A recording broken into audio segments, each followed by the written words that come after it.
अच्छा, इसमें अगर कोई सवाल है तो बता दें, नहीं तो फिर हम आगे चलें।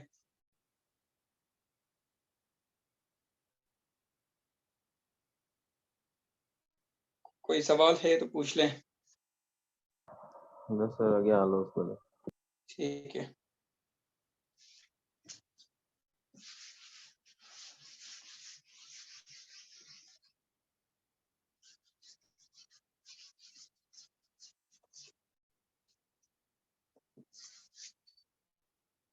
अच्छा, अब फेयर साइड जाके सबसे पहले तो आपने टॉपिक लिखना है, ठीक है। Topic for example crisis of national integration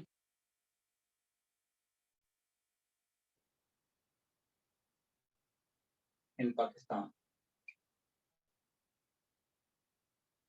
ठीक है। फिर आप आउटलाइन या साइनॉप्सिस की हेडिंग दे दें, ठीक है। अब उसका सबसे फर्स्ट वन हेडर जो आपका था इंट्रोडक्टरी रिमार्क था।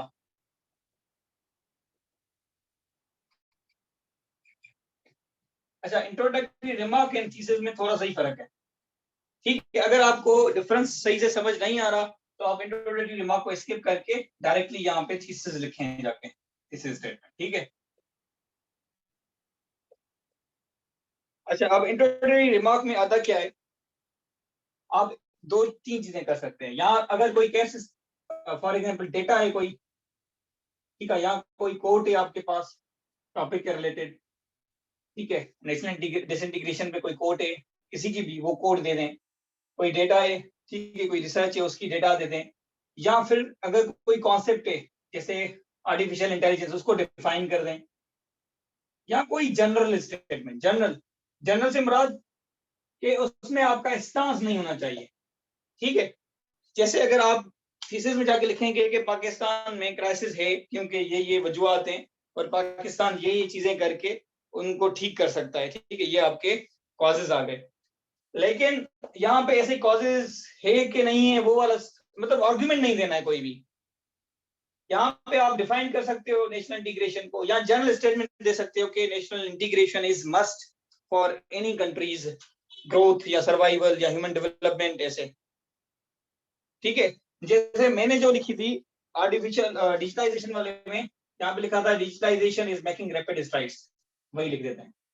डिजिटलाइजेशन वाला सवाल था ना, ये थी मेरी, digitalisation is making rapid strides. अब इसमें मैंने कहीं पे भी ये नहीं लिखा है कि पाकिस्तान तैयार है कि नहीं है, पाकिस्तान को क्या करना चाहिए, वो कुछ भी नहीं है। यहाँ पे ऐसी कोई भी बात नहीं की है मैंने। जो थीसिस में करूंगा, thesis is for your stance, आप किस साइड जा रहे हो, आप क्या टॉपिक का कौन सा एंगल डिस्क्राइब कर रहे हो, वो आपकी थीसिस बताएगी।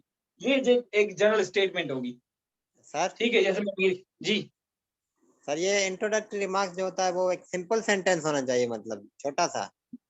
नहीं, लाजमी नहीं है, लेकिन it should not be thesis statement जिसमें कोई स्टांस आए। फॉर एग्जांपल अगर आप किसी की कोट लिख रहे हो, वो बड़ी है थोड़ी, तो बड़ी भी लिख सकते हैं, कोई मसला नहीं है, लेकिन कोशिश करेंगे सिंपल सेंटेंस ही लिखें। और this should be also the start of your introduction.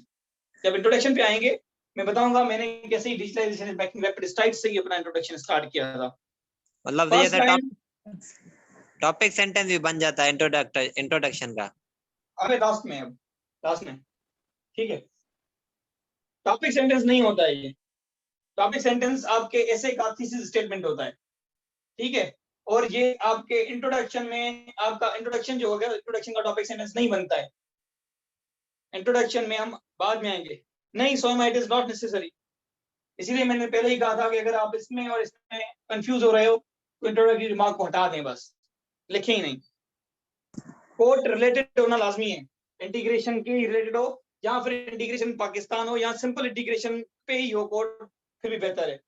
अच्छा, ये भी जरूरी नहीं है कि जो यहाँ पे लिखें वो इंट्रोडक्शन में लिखें लाजमी, लेकिन एक चीज जरूरी है, यहाँ पे आपका स्टांस थीसिस में होना चाहिए और इंट्रोडक्टरी रिमार्क जनरल एक स्टेटमेंट होनी चाहिए। जैसे is AI a threat to humanity, मैं उसको यहाँ पे बोलूंगा कि yes it is a threat या yes no it is not a threat. यहाँ पे बोलूंगा एआई इज अ या AI is making rapid strides, simple. ठीक है, ये बात समझ आ गई, इन दो चीजों में डिफरेंस समझ आ गया, तो आगे चलें। Sir please repeat introductory remark. Introductory remark में आप 3-4 चीजें लिख सकते हो, लिख लें। नंबर 1, कोई भी डेटा या कोई भी रिसर्च आपने की है, जैसे मैंने वेस्टर्न परसेप्शन ऑफ इस्लाम में डेटा लिखी थी, प्यू रिसर्च की। प्यू एक ऑर्गेनाइजेशन है, ठीक है, प्यू रिसर्च की, के ऑलमोस्ट 70 था, आई गेस 70% अमेरिकन को इस्लाम के बारे में कख भी पता नहीं है, ठीक है, लेकिन फिर भी वो डरते हैं कि इस्लाम हमें खा जाएगा। मैंने वहां पे जस्ट ये लिखा था कि 71% American do not know anything about Islam. अब उसमें इस्लामोफोबिया है कि नहीं है, क्यों है, वो क्यों नेगेटिव इम्पैक्ट रखते हैं, नेगेटिवली हमें क्यों पोर्ट्रे करते हैं, वो सारा हम मैं थीसिस में बताऊंगा, यहाँ पे नहीं बताया, ठीक है। दूसरा आप कर सकते हो यहाँ पे डिफाइन। तीसरा आप दे सकते हैं कोई भी कोट, लेकिन quote should be related to the topic.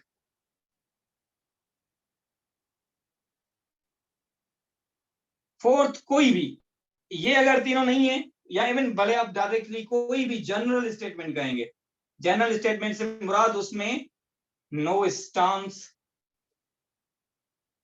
Stance आपने शो नहीं करना है, ठीक है। जैसे ये है, digitalisation is making rapid strides, ये एक जनरल स्टेटमेंट है कि डिजिटलाइजेशन बहुत तेजी से बढ़ रही है दुनिया में। सर जनरल में डेटा कैसे देंगे? जनरल में मतलब जैसे मैंने बताया था, 71% American do not have preliminary information of Islam. बस सिंपल, वो इस्लामोफोबिया का टॉपिक यहाँ पे वेस्टर्न परसेप्शन ऑफ इस्लाम का,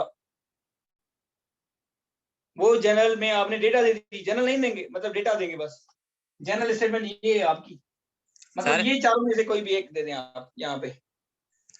जी सर ये जो आपने बताया, मतलब इसमें रेफरेंस भी देंगे कि according to Pew Research Center? हाँ, जैसे आप फॉर एग्जाम्पल ये किसी की कोट है, फॉर एग्जाम्पल ये मेरी कोट है, मैं इसको आप ये करेंगे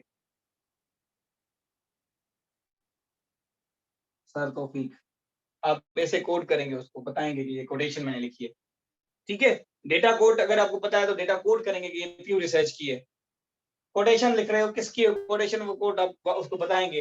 अगर जनरल स्टेटमेंट तो कोटेशन मार्क्स नहीं आएंगे, कोई भी डिफरेंस नहीं आएगा, फिर ये आप वो उसको बता रहे हो दिस इज जनरल स्टेटमेंट, ठीक है। अगर कंफ्यूज हो रहे हैं तो ना दे, लेकिन मैंने दिए, और जो नहीं देते वो भी पास होते हैं, जरूरी नहीं है, लेकिन अच्छी बात है अगर देते हो तो, ठीक है। लेकिन ये याद रखना, स्टांस नहीं देना इसमें। ये बात क्लियर हो गई? ये लिख दिया, बता दूं? हाँ, इंटरेस्टिंग होनी चाहिए, ये अच्छी बात है, सिंपल हो और अच्छी हो। मैं कोशिश कर रहा था यहाँ पे वो सेंटेंस लिखूं जो मेरा इंट्रोडक्शन का भी स्टार्ट हो, ठीक है। और इंट्रोडक्शन का स्टार्ट अगर मैं कोशिश करता था ऐसे ही कोई भी अच्छा सा सिंपल सेंटेंस से स्टार्ट लेता था, फिर गेम शुरू करता था अपनी। जब इंट्रोडक्शन पे आएंगे तो बताऊंगा। ये स्क्रीनशॉट ले लें और मैं इसको, सर एक क्वेश्चन है। हाँ हाँ बोल दें। अच्छा, ये जो इंट्रोडक्टरी रिमार्क्स में हम लिखते हैं, तो Yes. उसी चीज का उसमें इंट्रोडक्शन में होना लाजमी है, या वैसे नहीं, लाजमी भी नहीं है, यहाँ पे लिख दें वहाँ? नहीं लाजमी नहीं है। मतलब फॉर एग्जांपल यहाँ पे मैंने प्यू की जब रिसर्च लिखी थी ना, वो प्यू रिसर्च से मैं स्टार्ट नहीं कर रहा था वैसे, ना ही मेरे कहीं इंट्रोडक्शन में यहाँ पे आ रही थी, it was somewhere in mid of my essay वो डेटा, लेकिन मैंने यहाँ पे उसको दिखा दी कि मेरा I am well researched with data, ठीक है। इट डिपेंड्स ऑन यू कि आप स्टार्ट लेते हो उससे, नहीं लेते हो वो भी जरूरी नहीं है, ठीक है। Okay sir. ओके, अब आएगी यहाँ पे आपकी थीसिस स्टेटमेंट, ठीक है। तो वो आपको मैंने सिखा दिए किस तरीके से लिखनी है, ये पूरी पूरी यहाँ पे आपकी थीसिस स्टेटमेंट आ गई। फिर आएगा आपका सेकंड पैराग्राफ। अब काफियों ने गलती की है यहाँ पे, पहले उन्होंने काउंटर नैरेटिव दिया है, फिर डिफाइन कर रहे हैं। मैंने आपको पहले भी बताया था कि definition paragraph would always be second, अगर देना है तो यहाँ पे देंगे, नहीं तो नहीं दे, ठीक है। तो एक्सप्लेनेशन, और यहाँ पे पूरा सेंटेंस लिखेंगे, एक्सप्लेनिंग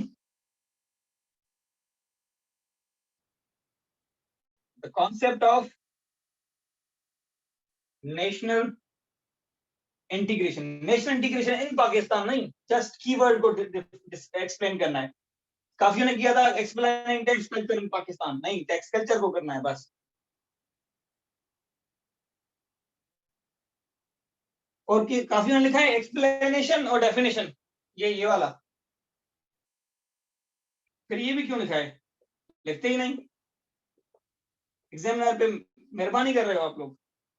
एक्सप्लेनेशन और डेफिनेशन क्या मतलब, ये क्या है, क्या मुझे भी नहीं समझ आ रहा था, तो मैंने काट दिया है तकरीबन सबका, जिन्होंने ऐसा किया था, समझ आए खुद ही। ठीक है, ये पूरी स्टेटमेंट देनी है। अगर एक्सप्लेनेशन पैराग्राफ है तो यहाँ पे एक्सप्लेनिंग लिखेंगे, अगर डेफिनेशन पैराग्राफ लिख रहे हो तो यहाँ पे डिफाइनिंग लिखेंगे।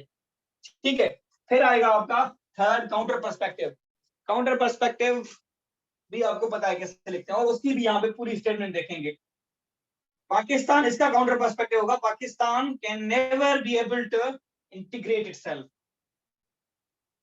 क्योंकि थीसिस स्टेटमेंट का मेरा जो सेकंड सेंटेंस होगा उसमें मैं दूंगा कि by doing this this this this Pakistan can integrate itself. अब मेरा स्टांस जो होगा उसका जो भी अपोजिट होगा, अपोजिट स्टांस जो मैं कह रहा हूं उसका अपोजिट स्टांस जो होगा वो आपका काउंटर नैरेटिव है। मैं कहता हूं पाकिस्तान ये करके थीसिस स्टेटमेंट में के ये करके इंटीग्रेट कर सकता है अपने आप को, लेकिन वो दूसरा बंदा होगा कुछ भी कर लो आप इंटीग्रेट नहीं हो सकते। ये आपका फिर हो गया Pakistan can never be able to integrate itself. अब ये हो गया पेसिमिस्ट व्यू, या फिर काउंटर व्यू। ठीक है, उसके बाद आपका फर्स्ट प्राइमरी हेडर बनेगा, जो आपकी first part of thesis statement में होगा कि मैं कॉजेस दूंगा कि these are the factors which are triggering या which are responsible for the crisis of national integration। तो यहाँ पे लिखूंगा factors responsible for the crisis of national integration। ठीक है, अब डिपेंडिंग है, ये भी कंफ्यूज ना होना कि यहाँ पे 1 2 3 रोमन दू 1 2 3 ये दे रहा हूँ, कोई इसका फर्क ही नहीं पड़ता है। ठीक है, बस डिफरेंट करना है, अगर ये 1 2 दिया है तो अंदर वाले एबीसी कर दें, या अंदर वाले रोमन्स में लिखते हैं। अगर ये रोमन कर रहे हो तो अंदर वाले एबीसी कर लो या ये करो, बस डिफरेंस करना लाजमी। अब यहाँ पे आपके फैक्टर्स आ जाएंगे 1 2 3 4 5। अब देखें एबीसीडी लिखा है तो हर जगह एबीसीडी आएगा, सारे सब फैक्टर्स में एबीसीडी बनेगा। अच्छा सर, बुलेट पॉइंट में ये नंबरिंग भले दें 1 2 3 4 यहाँ पे। हाँ सर, बुलेट पॉइंट्स जो आपने दिए 1 2 3 4 या ABCD ये दें, या सिर्फ हम मींस ऐसे बुलेट्स जैसे देते हैं, सिर्फ मींस पुलिस जैसे हमने लिखा था ना क्राइसिस, ये बुलेट्स है ना, अब ये आप फैक्टर्स लिखेंगे, ये लाइन है अलग अलग, ये हर एक अलग अलग लाइन पे आ रहा है। ठीक है, फैक्टर्स कौन कौन से हमने लिखे थे, पॉलिटिसाइजेशन, ठीक है, lingual differences, cultural differences, ideological differences, ये अभी ऐसे ही लिख लेते हैं, आपने वो फिर जो पीछे नंबरिंग की थी ना उस हिसाब से लिखने हैं। ठीक है, ऐसे ही आप 5 6 7 आप लिख लेंगे। ठीक है, लेकिन क्योंकि आप ओवरऑल तीनों डायमेंशंस में जा रहे हो तो कोशिश करें तीनों में इक्वल रखें, 5 5 5। ठीक है, क्योंकि आप एक जगह स्ट्रेस दे ही नहीं रहे हो, आप कह रहे हो कि हाँ है उसके इम्पैक्ट्स भी पड़ रहे हैं और उसके सॉल्यूशन ये हैं, क्योंकि this is open ended question. जहां पे आप प्योर स्टांस लेंगे कि नहीं ये नहीं है ये है, ये जो स्टांस लेंगे उस पे ज्यादा आएंगे। इस पे अगर देखेंगे तो तीनों के तीनों मोस्टली प्राइमरी हेडर्स ही बनेंगे, क्योंकि इसका तो 3 डायमेंशनल कॉज इफेक्ट सॉल्यूशन तीनों निकलते हैं ना। तो आपने ये दे दिया, ठीक है 5। ठीक है, फिर आ जाएगा आपका फिफ्थ हेडर। अब ये स्टेटमेंट बनाए या क्वेश्चन लिखिए, अब इसको मैं क्वेश्चन भी लिख सकता हूँ, what are the factors responsible for. लाजमी नहीं है कि मैं इसको स्टेटमेंट लिखूं, क्वेश्चन भी कर सकता हूँ, what are the factors responsible for the crisis of good governance, crisis of national integration। फिर आ जाएगा, अच्छा काफी लोग गलती ये भी कर रहे थे कि ये आर जा रहा था इनका यहाँ पे, what the factors are responsible for, ऐसे आर यहाँ पे आएगा, आगे लेके जाएंगे तब भी ये क्वेश्चन बनेगा, नहीं तो ये क्वेश्चन नहीं बनता। क्वेश्चन बनाना सीख लें, और जब आप सिंपल सेंटेंस बनाते हो तो डू और डज का यूज होता है, वो भी यूज करना सीख लें। इंट्रोगेटिव क्वेश्चंस या इंट्रोगेटिव सेंटेंसेस कैसे बनते हैं वो सीख लें, ताकि ये वाला, और आप मोस्टली जो 6th वन होगा वो आप ऐसे ही बनाते हो सॉल्यूशन, ये मैं भी यही बनाता हूँ, दो वो कभी दो स्टेटमेंट्स एक क्वेश्चन ऐसे। अब ये मेरी मोस्टली स्टेटमेंट होती है, इम्पैक्ट्स दैट पाकिस्तान, और ये ऐसे ही ये ब्लू में जा रहे होते हैं और ये मेरा ब्लैक चल रहा होता है पेन, ये मार्कर होता है, टॉपिक एंड आउटलाइन मार्कर्स में होती हैं, ठीक है। इंट्रोडक्टरी रिमार्क से लेकर एक्सप्लेनिंग, ये जितने भी मेन एड्रेस हैं सारे आप लिखेंगे ब्लैक पेन से, जितने भी थीसिस स्टेटमेंट ब्लैक पेन से, फिर यहां से लेकर जितनी भी आएगी आपकी थीसिस वो ब्लू से, ठीक है, यहां पे ब्लैक पेन यूज होगी। Impact that Pakistan is facing due to national disunity, ठीक है। अब यहाँ पे फैक्टर्स आ जाएंगे ए बी सी डी, वो आपने इम्पैक्ट दे दिए।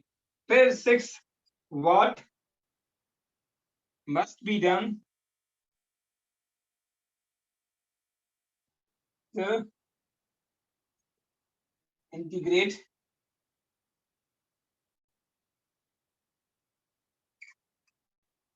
पाकिस्तान, ठीक है। क्वेश्चन किसी भी तरीके का बना सकते हैं आप। अच्छा, एक और तरीका होता है, आप सॉल्यूशन दे सकते हो कि can Pakistan integrate itself, can Pakistan integrate itself, question mark, फिर लिखेंगे वहीं पे यस इंडीड लिख लें आगे, या कुछ भी यस इंडीड, ठीक है, या फिर yes bye taking following measures, फिर आप वहां पे मेजर्स दे देंगे, ठीक है। And the last one would be the conclusion. अच्छा, कोशिश करें कि कंक्लूजन में भी एक लाइन दे दें positive end, a boy for example आपने लिख दिया है कि to be on the right track Pakistan must integrate itself, या फिर अगर कोई कोटेशन अच्छी है तो कोई कोट दे सकते हो कंक्लूजन में, यहाँ पे लास्ट में कोई कोट लिख लें, कोई भी जनरल स्टेटमेंट, या फिर पॉजिटिव नोट जिसमें पॉजिटिव एंड लाजमी है, पॉजिटिव नोट होना लाजमी है, स्टेटमेंट होनी चाहिए कि आप सिंपली ये भी लिख सकते हो, it is high time that Pakistan must integrate itself to compete in the 21st century. Let me read it. एक मिनट,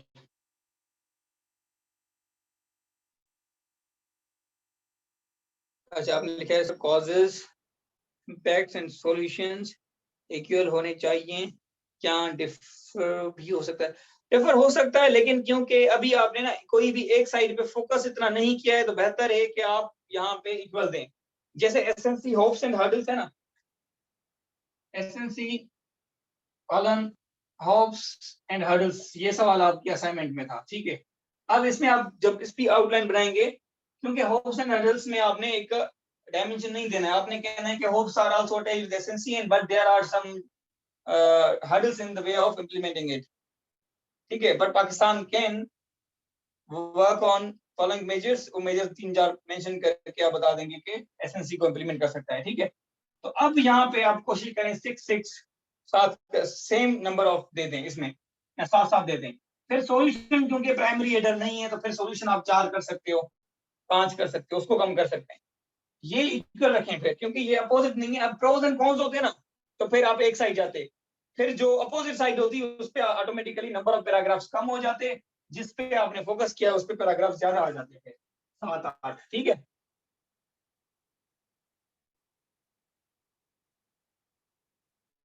ये आपकी फेयर आउटलाइन बनती है। फिर यहाँ पे जो आपने पीछे ब्रेनस्टॉर्मिंग करके नंबरिंग दी है, उस हिसाब से नंबरिंग कर सकते हो। इसको आप रोमन्स में भी लिख सकते हो,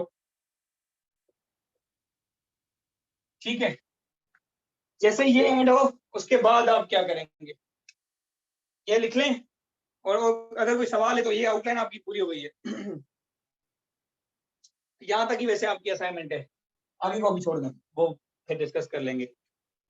ये आपकी ऐसे आपकी आउटलाइन बनेगी फिर, और ये आप मुझे फिर असाइनमेंट्स देंगे, जिसमें असाइनमेंट आपकी ये कि 10 टॉपिक्स डिसाइड करेंगे, जो आपको 2 असाइनमेंट मैंने दिए हैं 20 टॉपिक्स की, कोई भी 10 लें, उनकी फुल लेंथ आउटलाइंस बनाएं और आर्ग्यूमेंट्स निकालें, टाइम लगेगा आई नो। तो इसके साथ आपकी वो 2 टॉपिक्स वाली असाइनमेंट भी है, 2 असाइनमेंट्स हैं, ये आपने जमा करानी है। अब कितना टाइम दूं इसमें आपको, क्योंकि इसके बाद आपके कितने क्लास मैं बता दूं, इंट्रोडक्शन की क्लास है, अब उसमें इंट्रोडक्शन आपको पढ़ाऊंगा 10 टाइप्स ऑफ इंट्रोडक्शन।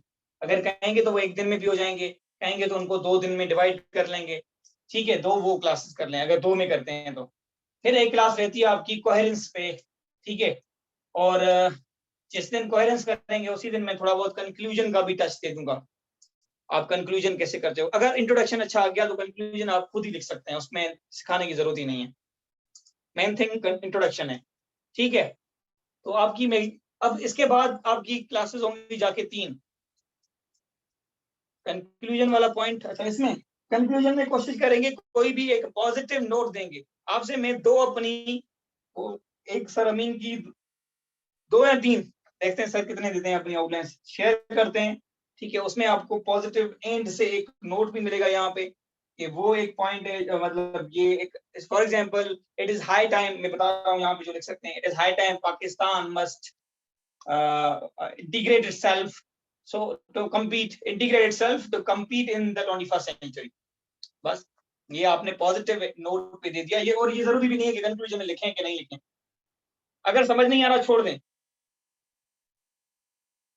नहीं कोई मसला ही नहीं है, इंट्रोडक्टरी रिमार्क ही कर सकते हो इसको, मेक इट इंट्रोडक्टरी रिमार्क, ठीक है। अगर नहीं दे रहे हो, इंट्रोडक्शन कर रहे हो, तब भी कोई मसला नहीं, ये सर कंक्लूडिंग रिमार्क कर देते हो, कंक्लूजन नहीं लिखते हो, तब भी कोई मसला नहीं है।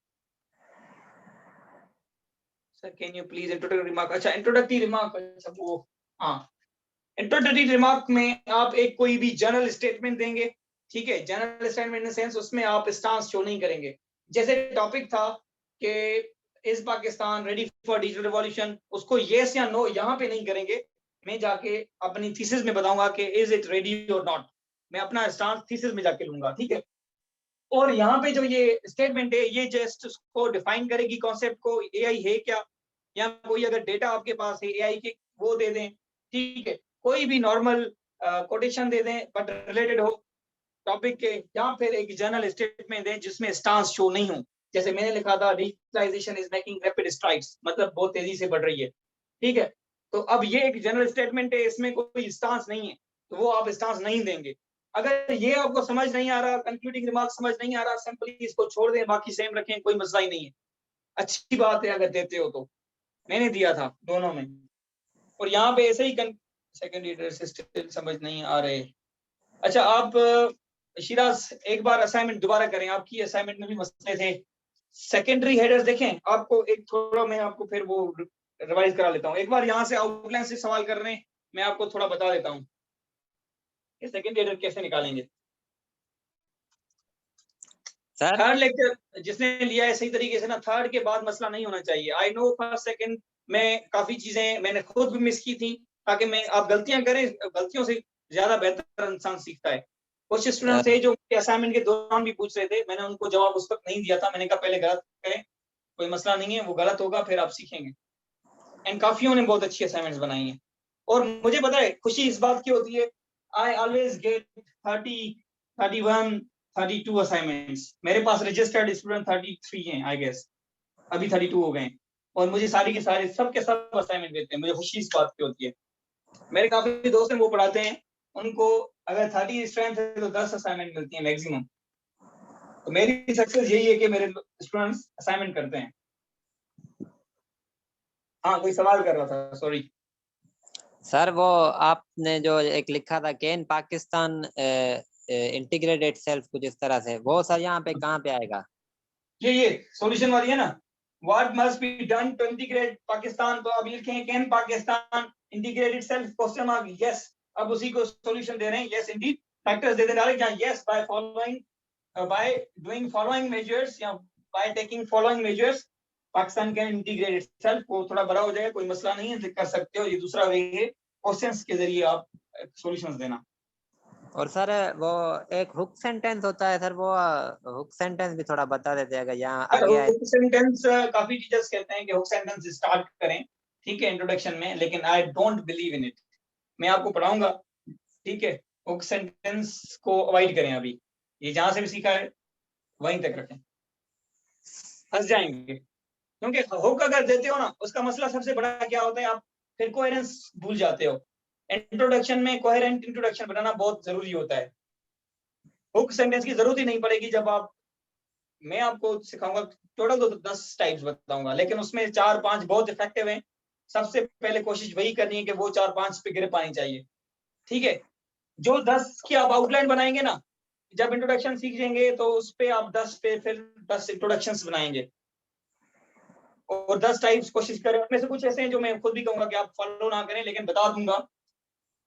कोशिश करेंगे इंट्रोडक्शन एक ही क्लास में कर लें सारे, ठीक है, क्योंकि सारी चीजें सेम ही हैं, एक ही चीज का डिफरेंस है, वो आप एक क्लास में कर सकते हो, ताकि फिर मैं आपको 10 इंट्रोडक्शंस लिखने के लिए ज्यादा टाइम दे दूंगा। मेरी वैसे कोशिश थी कि ईद के पहले क्लासेस एंड कर दूं, फिर आपको एक पूरा टाइम दे दूं। कहें तो कल ही ले लेंगे क्लास, आपके ऊपर है ना। वही आपसे पूछना था कि आपको अब 10 आउटलाइंस बनानी है तो आपको कितना टाइम चाहिए। ज्यादा मुझे फायदा होगा अगर आप कहेंगे कल ले लें और परसों क्लास लेके मैं एंड करूं सेशन को, लेकिन हाँ 2 डेज मैंने भी ये सोचा कि 2 डेज आपको देता हूँ, कल सैटरडे, ठीक है, संडे, 2 दिन आपके पास हैं। मंडे, अच्छा मंडे की मॉर्निंग तक, इवन चलो मंडे की क्लास तक, क्लास टाइमिंग है 10 सेम, ठीक है, मंडे को, तब तक आप असाइनमेंट दे दें। उसमें फायदा ये होगा क्योंकि रिलेटेड नहीं है ना, तो मैं आपको दूसरी असाइनमेंट देके आपकी पिछली वाली असाइनमेंट चेक कर सकता हूँ, ठीक है। अब ये क्योंकि क्लास के साथ ही रख रहा हूँ, क्योंकि मुझे जरूरी ये नहीं है कि आपको पहले, अब देखें आप तकरीबन सबको मिल चुकी है असाइनमेंट, तो आज आपको ज्यादा बेहतर समझ आ गया होगा, लेकिन ये भी हालांकि रिलेटेड नहीं था डिकंस्ट्रक्शन से। टॉपिक्स आर क्या कहते हैं, नॉट ओवरलैपिंग। तो अब हम यार मंडे की 10 बजे तक 10 PM तक आप असाइनमेंट्स दे दें, फिर मैं आपको कोशिश करूंगा मंडे के दिन ही पूरे के पूरे इंट्रोडक्शन सारे सिखा दूं। ईद किस दिन है, संडे को है ना? फ्राइडे, ईद कब? 10th of July. 10th of July, मतलब क्या डेट के अनुसार है? Friday, फ्राइडे को आ रही है, I guess. Confirm? Confirm? Sunday chat के लिए Sunday पे है। सर संडे पे यार, संडे पे है ना, आप जाना संडे पे है ना, तो हमारी क्लासेस हो जाएंगी। फायदा ये है, ठीक है, मंडे को क्लासेस हो जाएगी हमारी इंट्रोडक्शंस की। वैसे इंट्रोडक्शन की 2 क्लासेस करते, लेकिन इंट्रोडक्शंस क्योंकि आपको वैसे ग्रिप 4 या 5 पे करनी है, उन पे ज्यादा फोकस करेंगे। बाकी मैं आपको सिखा दूंगा और सारे इंट्रोडक्शंस के टाइप्स बोर्ड पे नहीं लिखेंगे। एक काम करूंगा, मैं पहले ही आपको ना स्क्रीनशॉट्स भेज दूंगा, जिनके मेरे पास अपने लिखे हुए हैं वो स्क्रीनशॉट्स लेके आपको भेज दूंगा, ताकि आप खोल के रखें जब हम डिस्कस करेंगे। बाकी 4-5 ऐसे हैं जो हम उसी दिन क्लास में डिस्कस करेंगे और यहाँ पे बोर्ड में मैं लिखूंगा, ठीक है, बोर्ड पे। बाकी उसकी फिर आपको आ जाएगी 10 इंट्रोडक्शंस की असाइनमेंट, ये मंडे वाली क्लास के बाद है। जितनी आउटलाइंस आप बनाएंगे उसी का इंट्रोडक्शन लिखेंगे फिर, ठीक है। उसके लिए आपको 2 दिन दे दूंगा, तो ये आपकी वेडनेसडे को होगी लास्ट क्लास ऑफ ऐसे। वेडनेसडे को आपका हो जाएगा कोहेरेंस एंड कंक्लूजन, दोनों एक ही दिन पे आ रहा हूँ। कोहेरेंस इतनी बड़ी नहीं है, लेकिन समझना बहुत जरूरी है। ईद के बाद, वेडनेसडे आप, जी ईद के बाद वाला वेडनेसडे। नहीं, ये वाला वेडनेसडे अब हो गया ना, फायदा हो रहा है क्योंकि इंट्रोडक्शन की एक क्लास हो रही है और वेडनेसडे को एक क्लास बाकी। वैसे अगर कहेंगे तो इंट्रोडक्शन को 2 दिन में डिवाइड कर सकता हूँ मैं, लेकिन जो 4-5 जिन पे ग्रेप करनी है वो इन डिटेल में उसी दिन करवा दूंगा। बाकी वो वैसे हैं जैसे इफेक्ट बेस्ड एक टाइप ऑफ इंट्रोडक्शन है, काफी टीचर्स करवाते हैं, लेकिन वो अभी इतना यूज नहीं होता, ठीक है। तो थोड़ी क्लास लेंथी हो जाएगी, 2 घंटे की हो जाएगी 1 घंटे से, तो वो हम एक ही दिन पे कर देंगे। उसमें फायदा ये होगा कि आपको 2 दिन बीच में दे दूंगा इंट्रोडक्शन लिखने के लिए, ठीक है। अच्छा, इंट्रोडक्शन आप भले ज्यादा टाइम भी ले लीजिएगा क्योंकि कोहेरेंस आपको एक बार सिखा दूंगा, लेकिन फिर ये इम्प्लीमेंट होगी आपके लास्ट क्लास में।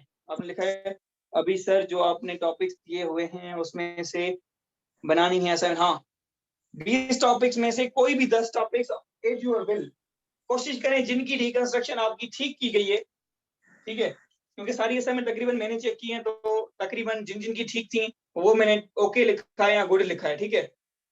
जिनका थोड़ा मसला है वो अभी वैसे भी पहले तो आप वो वाली असाइनमेंट जमा कराएं, दो टॉपिक्स वाली, दो टॉपिक्स ऑफ एवरी कैटेगरी वो निकालें, वो करके भेजें ताकि मैं वो आपको चेक करके भेजूं। फिर जो अप्रूव हो जाए, जो 10 आपके अप्रूव हो जाए डिकंस्ट्रक्शन, उनकी आउटलाइंस बनाएं, ठीक है। आगे वाली क्लास आउटलाइंस पे नहीं है, अगर कहेंगे तो मैं कल भी कर लूंगा, लेकिन I am giving you gap, Monday को लेंगे सुकून से क्लास 10 बजे, ठीक है। 10 बजे से ये 12 बजे तक चलेगी इंशाल्लाह।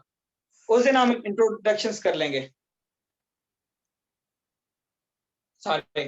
फिर एक बाकी क्लास रहती है आपकी वेडनेसडे को हो जाएगी, फिर आपको ईद वाला पूरा टाइम, और इवन आपका हो जाएगा ये 20 जुलाई तक टाइम होगा, जिसमें आप मुझे 3 एसेज लिख के देंगे कंप्लीट, क्योंकि लास्ट वाली क्लास आपको एक कंप्लीट ऐसे कैसे लिखना है, उसमें क्या क्या चीजें जरूरी हैं, कोहेरेंस कैसे करनी है उसकी मेंटेन, बाकी ये जो सारे अलग अलग पार्ट्स किए हैं उसको मिला के एक जगह रखना, वो सब उस क्लास में हो जाएगा। फिर आप फुल लेंथ से लिखना स्टार्ट करेंगे। सर अब ये वाली क्लास हम ट्यूसडे को भी कर सकते हैं, नहीं तो वेडनेसडे को करेंगे लाजमी। सर जी जी सर जो इफेक्टिव आप बता रहे हैं इंट्रोडक्शन के तरीके जो नहीं है, बहुत सारे मतलब ऐसे ही, क्योंकि आप वो जल्दी जल्दी में बताना चाहते हैं ना, तो वो आधे घंटे में एक क्लास में बता दें, आज ही बता दें भले अभी, फिर बाकी जो इफेक्टिव तरीके हैं वो मंडे को बता दीजिएगा। पहले इफेक्टिव बताऊंगा, क्योंकि फिर वो आपको ऑटोमेटिकली समझ आ जाएंगे कि इनकी वैल्यू ही नहीं, हम क्यों पढ़ रहे हैं। मैं बता इसीलिए रहा हूँ, काफी मार्केट में ऐसे टीचर्स हैं जो पढ़ाते ही वही हैं, कह रहे हैं आप इसी से ही पास होंगे, और फिर उनके स्टूडेंट्स लड़ते होते हैं। पढ़ाऊंगा सही, बताऊंगा एक किस्म से इफेक्ट बेस कैसे लिखते हैं, ठीक है। यहाँ जो जनरल स्पेसिफिक, आपने ये तो सुना ही होगा जनरल स्पेसिफिक, कभी कभी अप्रोच ये आप भी अप्लाई कर लेंगे जब फंस जाते हो, जैसे मैंने एनर्जी क्राइसिस वाले ऐसे भी शायद जनरल स्पेसिफिक लिखा था, हाँ।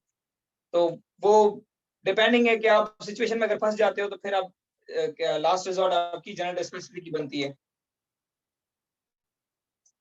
हाँ मोस्टली कहते हैं, कुछ कहते हैं आप टॉपिक को हिट करें, डायरेक्ट थीसिस लिखें,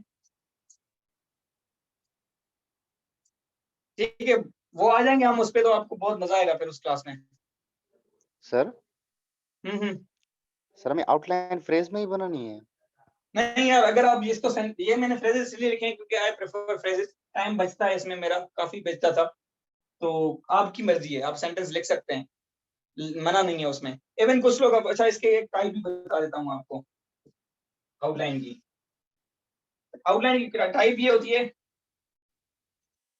अब ये फॉर एग्जांपल फैक्टर्स आपके आ गए, अब यहाँ पे कुछ लोग क्या करते हैं, ए पॉइंट देकर यहाँ पे पूरा सेंटेंस में एक उनका टॉपिक सेंटेंस आ जाता है, जो फिर क्या करते हैं वही टॉपिक सेंटेंस अंदर जाके भी लिखते हैं, ठीक है, पैराग्राफ का टॉपिक सेंटेंस, ठीक है।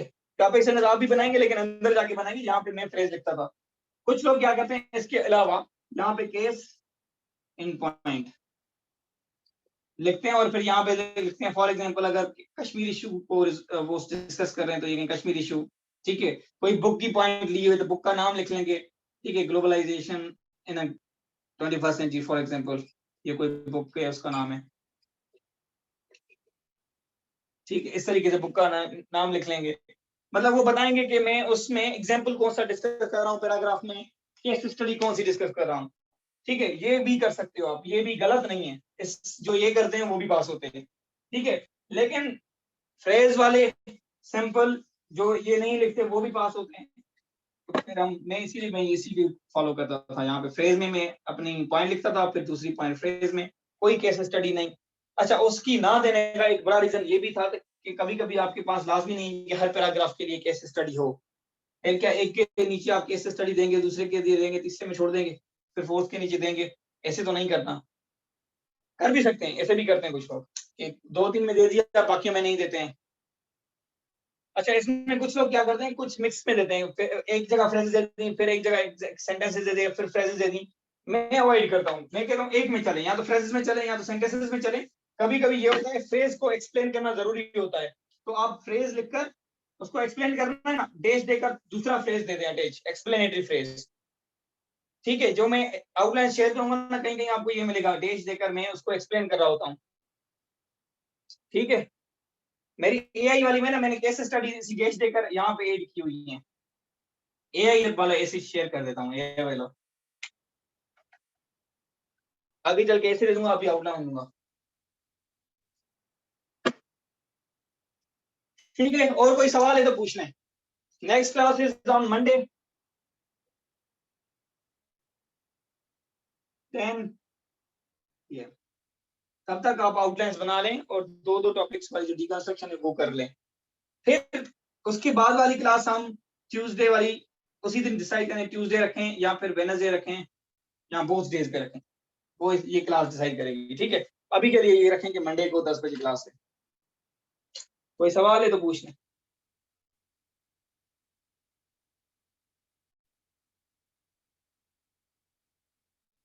नहीं कोई सवाल? सर बस ये पूछना था कि इसमें बार बार लिखें इन पाकिस्तान, इन पाकिस्तान। अच्छा क्या कहा है, सवाल तुम्हारे दिया,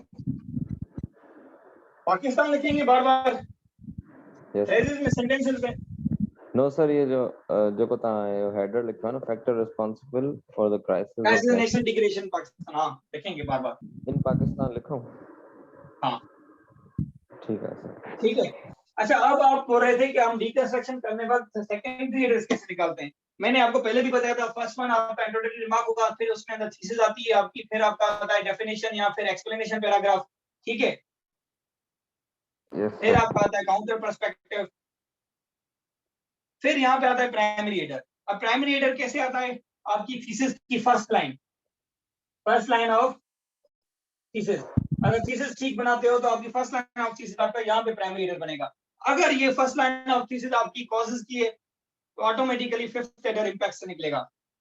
अगर ये कॉजेस नहीं है, इंपैक्ट्स निकल रहे हैं, जैसे फॉर एग्जांपल आपने लिखा था एआई इज अ थ्रेट, तो आपने लिखा था कि what are the factors that are proving that AI is a threat, तो उसमें आपने अंदर जो एग्जांपल्स लिखे, पैराग्राफ्स लिखेंगे, वो आपके ऑटोमेटिकली इंपैक्ट्स आएंगे, तो फिर आप नीचे जाके उसमें कॉजेस लिखेंगे नीचे वाले में। ठीक है, फिर ये आपका हो गया सेकेंडरी एरर।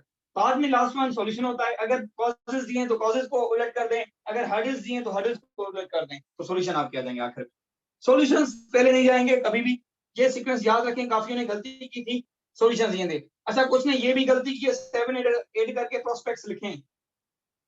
प्रोस्पेक्ट्स कर सकते हो, लेकिन it would be a lengthy outline, फिर आप 3 आवर्स में ऐसे नहीं लिख पाएंगे। बेहतर है कि 3 मेजर हेडर्स रखें, 1 2 3 3 मेजर हेडर्स इनफ हैं, तो उसमें सेकेंडरी प्राइमरी है और एक सेकेंडरी हेडर है, फिर आप उसको कंक्लूड कर दें। ठीक है, सेकेंडरी हेडर मोस्टली एक बनता है, कभी कभी ये दूसरा वाला भी बनेगा, होंगे ये सॉल्यूशंस का, ये लाजमी। ठीक है, और ये वाला आपका होगा कॉज, अगर दूसरा ऊपर वाला इंपैक्ट का होगा तो, अगर ऊपर वाला कॉजेस में हो, नीचे वाला इंपैक्ट में हो जाएगा। काफियों ने गलती क्या की है, दोनों सेम हेडर्स बना दिए। अगर फॉर एग्जांपल जैसे उस दिन भी डिस्कस किया था, अगर उन्होंने लिखा कि AI is a threat, how is यहाँ पे आएगा, ठीक, यहाँ पे नहीं, हाउ एआई इज नहीं, how is AI threat to humanity question. अब यहाँ पे जो फैक्टर्स लिखेंगे हम एबीसी करके, वो असल में इंपैक्ट देंगे। ठीक है, तो अगर आपने नीचे फिर हेडर दिया इंपैक्ट्स ऑफ एआई, तो ये गलत हो जाएगा। अब यहाँ पे आपको लाजमी कॉजेस से बनाना है, अगर बना सकते हो सेकंड हेडर, नहीं तो उसको हटा के फिर डायरेक्टली बना दें एआई इज अ थ्रेट, तो उसको हम कैसे अवॉइड करें, जाके दूसरा सेकंड हेडर बनाए, how to avoid artificial intelligence as it is a threat. ये एक किस्म से सॉल्यूशंस हो गए आपके डायरेक्ट। नहीं तो कॉजेस दे सकते हो, जैसे उस दिन हमने लिखे थे कि एआई अगर थ्रेट है तो फिर क्यों हम उसको यूटिलाइज करते हैं, हम क्यों इसको, इस रिसोर्स को अनटैप कर रहे हैं, टैप करना। ठीक है, क्लियर है शिराज? ये लिखना मस्ट है। हाँ, अगर आप ऊपर कहते हो कि इसके इम्पैक्ट्स हैं, या अगर ऊपर किसी में कहते हो, ऊपर कहीं पे भी कहते हो चैलेंजेस हैं या हर्डल्स हैं, तो उनका सॉल्यूशन देना लाजमी है। ठीक है सर, थैंक यू। 3 चीजें अगर लाजमी आ जाए तो उसमें सॉल्यूशंस ऑटोमेटिकली बनते हैं। एक आपके चैलेंजेस,